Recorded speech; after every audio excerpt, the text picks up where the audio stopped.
A lot of people spend their whole lives always comparing themselves to other people, without even knowing how much it negatively affects them.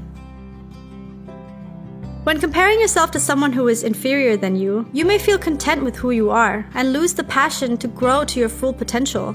When comparing yourself to someone who is superior than you, it could just make you feel bad about yourself and focus on how little you've progressed in comparison to them. And this can be very discouraging altogether.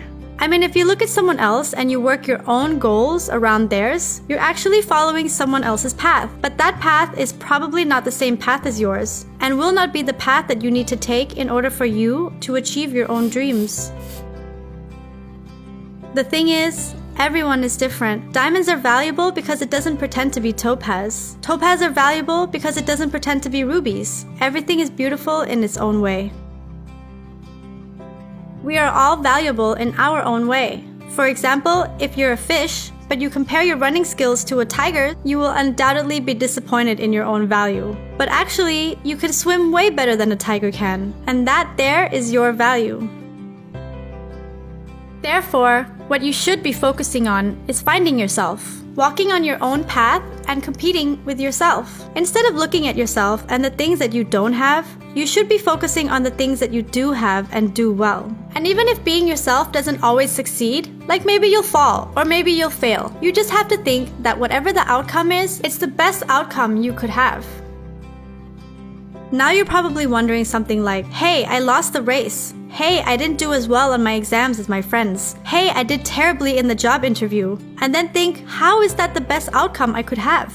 It's the best outcome because of the circumstances in that moment.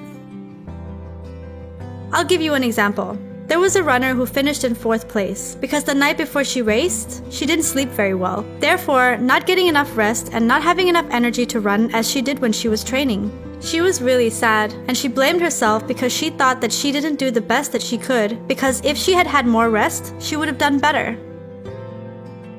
But in reality, she's not able to turn back the time to when she didn't get enough rest, which means that ultimately, we cannot control everything. And we cannot change anything even if it wasn't done as well as we had hoped. It really was the best outcome considering the situation. The voice in our head that's always telling us things like, had I known, I would have done it that way. Or, if I hadn't done it like this, I wouldn't be in the position I am in now. They come from our hope and expectations that want to fix our disappointments. But in reality, we aren't able to turn back the time to fix what's already happened. And because we can't fix it, then we think that it's our fault and we blame ourselves.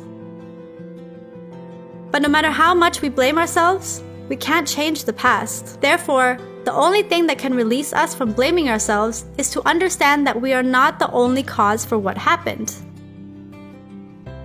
The runner finished in 4th place, not just because she was too excited to fall asleep, but it was also because of several other reasons. The 3 winners had trained 6 months longer than her and were more familiar with the trail. Not only that, but actually, there was another runner that didn't make it because of a major traffic jam. There was traffic because there was construction. There was construction to fix a broken telephone pole. There was a broken telephone pole from the lightning, and there was lightning from the storm. Now you can see that had the storm not hit last night, our racer would have finished in 5th place, because the other runner would have made it to the race. There are so many other reasons that this could have happened. We are not the only ones to cause something to happen, and we can never go back to change the past. So, if we can remember that when we are disappointed in ourselves, we may learn to blame ourselves a little bit less, have a little bit more understanding, and be able to accept the things that happen to us.